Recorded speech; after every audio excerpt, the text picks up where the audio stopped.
नमस्कार फ्रेंड्स, मैं राजेश गौतम। आज जो मैथ्स का टॉपिक लेकर आया हूँ वो टॉपिक का नाम है प्रॉपर्टीज ऑफ स्क्वायर। ठीक है, ये एक स्क्वायर एक क्वाड्रिलेटरल है। जैसा कि फिगर आप यहाँ पर देख रहे हैं, ये एक स्क्वायर का फिगर है। स्क्वायर में होता क्या है, ऑल साइड्स आर इक्वल और ईच कॉर्नर 90 डिग्री। तो उसकी जो प्रॉपर्टीज़ हैं हम थोड़ा जल्दी जल्दी इसको डिस्कस कर लेते हैं। पहली प्रॉपर्टी क्या है, ऑल साइड्स आर इक्वल। जैसे कि हमने यहाँ देखा A B equal B C equal C D equal A D, चारों साइड इक्वल है। और एक चीज़ और मैं बता दूं कि एक फिगर होता है क्वाड्रिलेटरल में रोम्बस नाम का, उसके अंदर मेन बस एक यही प्रॉपर्टी होती है कि उसकी चारों साइड इक्वल होती हैं। कोई भी ऐसा क्वाड्रिलेटरल जिसकी ऑल साइड्स इक्वल हो जाए तो वो रोम्बस की कैटेगरी में कन्वर्ट हो जाता है। तो ये एक रोम्बस भी है। ठीक है, all sides are equal, that's why it is a rhombus 2, इसलिए ये एक रोम्बस भी है। ओके, एक तो कि ऑल साइड्स आर इक्वल, दूसरा opposite sides are parallel, A B parallel C D, A D parallel B C. ठीक, अब जब ऑपोजिट साइड्स पैरेलल है तो पैरेललोग्राम होता है, तो that's why it is a parallelogram. और एक पेयर भी अगर पैरेलल हो जाता है तो वो ट्रेपेजियम की कैटेगरी में चला जाता है, तो ये ट्रेपेजियम भी है। It is a parallelogram and trapezium too. All angles are equal, yes, each angle 90 degree, यहाँ लिखा है ना ईच एंगल इज 90 डिग्री, तो ऑल एंगल्स आर इक्वल। तो angle A equal angle B, angle C, angle D, चारों equal हैं और वो 90 के हैं। और जैसे ही किसी भी फिगर में, किसी भी क्वाड्रिलेटरल के फिगर में चारों एंगल 90 बने, वो रेक्टेंगल बन जाता है। ध्यान रखिएगा, it is also a rectangle. ठीक है, रेक्टेंगल के लिए क्या कौन सी वो कंडीशन है कि ईच एंगल 90 डिग्री हो जाए। जिस भी क्वाड्रिलेटरल में आपके पास कभी भी ऐसा हो जाए कि ईच एंगल 90 डिग्री हो गया, तो आप उसको उसके अंदर रेक्टेंगल की सारी प्रॉपर्टीज यूज कर सकते हैं। उसके बाद है एडजेसेंट एंगल्स आर सप्लीमेंट्री। जब ईच एंगल 90 डिग्री है तो उनके एडजेसेंट एंगल का प्लस तो 180 होना ही है। तो angle A plus angle B 180, angle B angle C का प्लस 180, एंगल सी और एंगल डी का प्लस 180, और एंगल ए और डी का भी प्लस 180। ठीक है ना, ये बहुत बेसिक थी। थोड़ी और आगे चलते हैं। देखिए नेक्स्ट प्रॉपर्टी में क्या है, diagonals are equal, A C equal B D. Square के अंदर डायगोनल्स इक्वल होते हैं। दूसरी, diagonals are perpendicular bisector. Diagonals जो है एक दूसरे पर, टू ईच अदर, परपेंडिकुलर होते हैं और बाइसेक्टर होते हैं। परपेंडिकुलर क्या होता है, जब कोई एक लाइन दूसरे पर 90 डिग्री गिरती है, ऐसे या ऐसे, कहीं पर भी 90 डिग्री। ठीक है, 90 डिग्री ऐसे आए या ऐसे आए या ऐसे आए, कहीं भी 90 डिग्री का अगर एंगल बन रहा है तो वो एक दूसरे पे परपेंडिकुलर कहलाते हैं।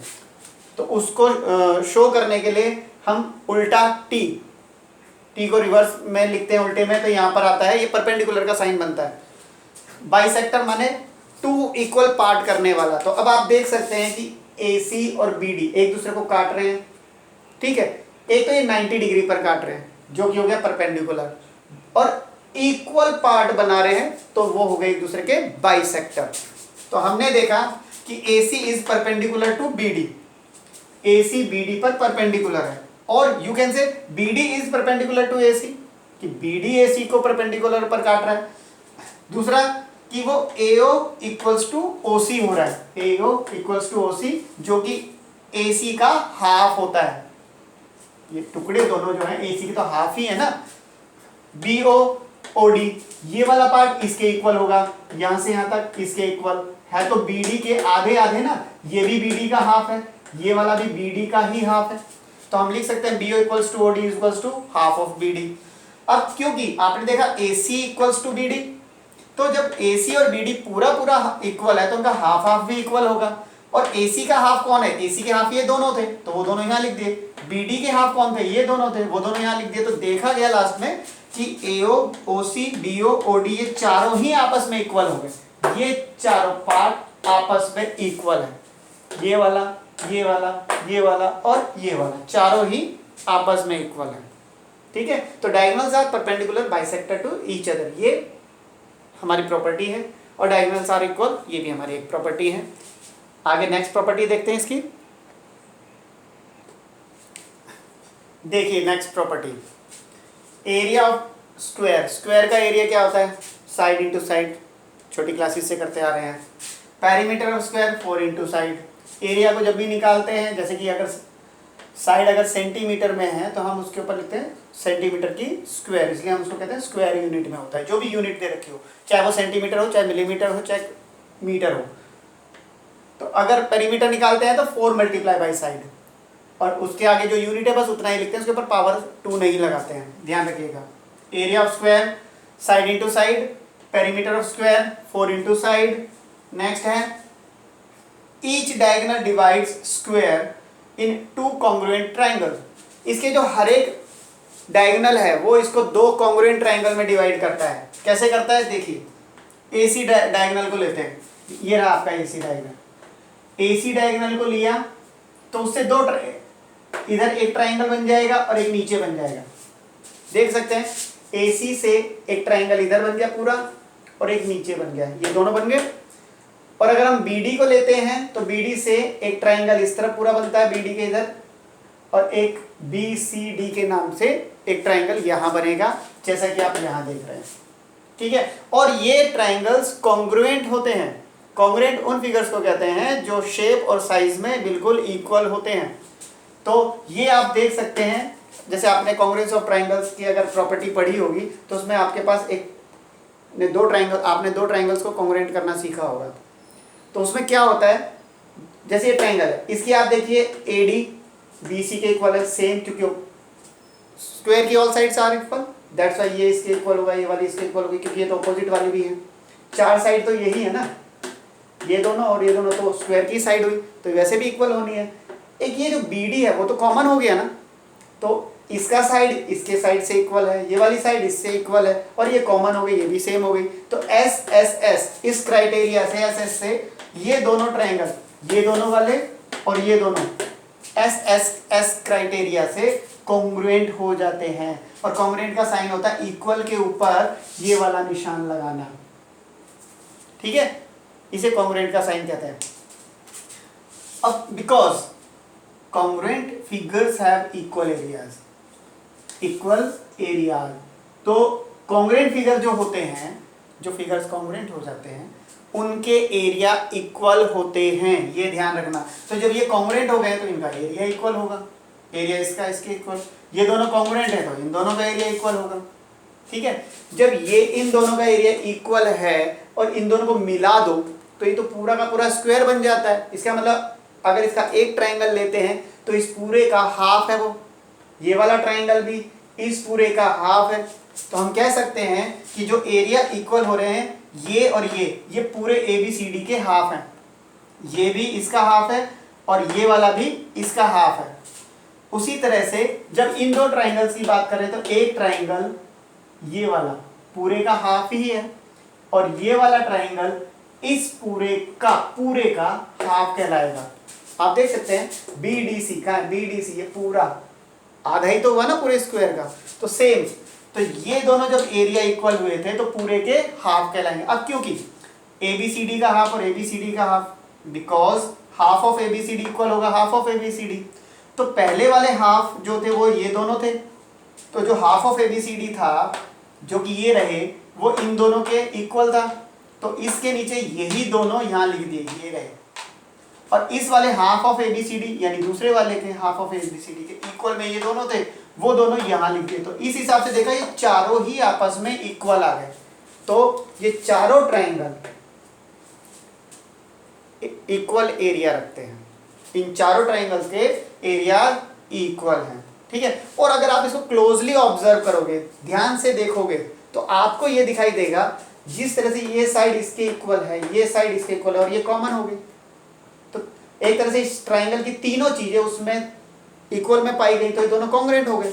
इधर भी आपको सेम, इधर से अगर इन दो ट्राइंगल की आप बात करते हैं तो इसमें देखिए ये साइड तो सेम है, AD इक्वल हो गया, BC CD के तो बराबर होता ही है, BC और CD नॉट BC AB तो CD के बराबर होती है, चारों साइड इक्वल होती हैं। तो ये वाली साइड इसके इक्वल, ये साइड इसके इक्वल, और ये हो गए डायगोनल BD और AC।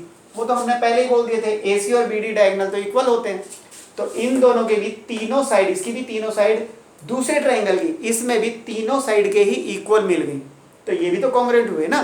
तो जब ये इसके कॉन्ग्रुएंट हुआ और ये पहले ही इसके साथ कॉन्ग्रुएंट था, तो ये तीनों आपस में कॉन्ग्रुएंट हो गए, और ये तो इसके साथ कॉन्ग्रुएंट है, तो चारों ही आपस में कॉन्ग्रुएंट हो गए। तो if you closely observe you will find कि ये चारों ट्राइंगल आपस में कॉन्ग्रुएंट हैं, चारों के नाम के बीच में कॉन्ग्रुएंट का साइन लगाया जा सकता है। रीजन है एस एस एस। ठीक है, तो आपने क्या देखा, डायगोनल्स, इसको एक डायगोनल उसके दो कॉन्ग्रुएंट ट्राइंगल में कन्वर्ट कर देता है, जैसे कि आप यहाँ देख रहे हैं, एसी ने इसको किया, बीडी ने इसको किया। ठीक है, आपने आगे देखा ये चारों भी आपस में कॉन्ग्रुएंट हो गए। ठीक है, तो कुछ ना समझ में आया हो तो एक बार फिर से रिपीट कर लीजिएगा इसे। आगे बढ़ते हैं,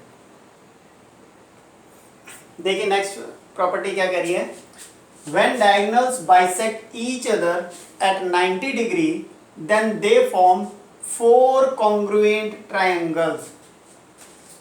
डायगोनल्स ने एक दूसरे को बाइसेक्ट किया और 90 डिग्री पे बाइसेक्ट किया, जिसकी वजह से उसके 4 कॉन्ग्रुएंट ट्राइंगल बने। देखो चारों 4 दिख रहे हैं, और ये कॉन्ग्रुएंट क्यों है आप देख सकते हैं कि एक तो ये इसके जितने भी चारों जो हाफ हाफ हुए थे, डायगोनल्स जब बाइसेक्ट हुए थे तो ये चारों हमारे इक्वल थे। हमने एक प्रॉपर्टी में अभी बताया था कि AO equals to BO equals to CO equals to DO, चारों इक्वल थे। तो इन दो ट्राइंगल की बात करें तो ये साइड इसके इक्वल, ये साइड इसके इक्वल, और ये तो है ही इक्वल क्योंकि तो साइड ही है स्क्वायर की ऑल साइड्स तो इक्वल ही है, तो S S और S की वजह से कॉन्ग्रुएंट हो जाएंगे। सिमिलरली आपस में ये चारों के चारों कौन कौन से triangle, triangle AOB, BOC, triangle COD और ट्राइंगल DOA, ये चौथा ट्राइंगल, चारों ट्राइंगल आपस में कॉन्ग्रुएंट होंगे। कौन सी क्राइटेरिया से, SSS, यानी कि साइड साइड साइड के क्राइटेरिया से। और आपको बताया है कि कॉन्ग्रुएंट फिगर्स के तो एरियाज भी इक्वल होते हैं, तो जब ये कॉन्ग्रुएंट हैं तो इनके एरिया भी इक्वल होंगे। इनके AR फॉर एरिया, AR जो लगाते हैं यहाँ पे वो एरिया के लिए है, area of AOB, area of BOC, area of COD, area of DOA, ये चारों ही इक्वल होंगे। और क्योंकि जब ये चारों इक्वल हैं तो एक पार्ट इस पूरे का, तो चौथा हिस्सा होगा 1/4, तो ये लिख सकते हैं 1/4 और एरिया किसका, ABCD का। ये चारों जो है इंडिपेंडेंटली पूरे एरिया का 1/4 कहलाता है, 1/4 पार्ट कहलाता है। ठीक है, तो ये प्रॉपर्टीज ऑफ स्क्वायर कंप्लीट होता है, जो बेसिक हैं, थोड़ी मोटी मोटी जो हमें पता होनी चाहिए वो यहाँ तक है। बाकी और भी ज़्यादा डीपली देखना होता है तो फिर उसके लिए खुद ही काफ़ी कुछ रिसर्च करना पड़ता है, खुद ही काफ़ी तरह की चीज़ों को ऑब्जर्व करना पड़ता है, तो अपने आप ही बहुत सारी आ जाएंगी। ये बहुत है अभी, ठीक है, 8th 9th लेवल तक सफिशिएंट है। तो ये हमारी प्रॉपर्टी वाला टॉपिक ख़त्म होता है। किसी ने अगर मेरा अभी तक यूट्यूब चैनल अगर सब्सक्राइब नहीं किया है तो आप कर सकते हैं, क्योंकि मुझे अभी और भी कई फिगर्स की प्रॉपर्टीज़ आपको बतानी है। Thank you very much.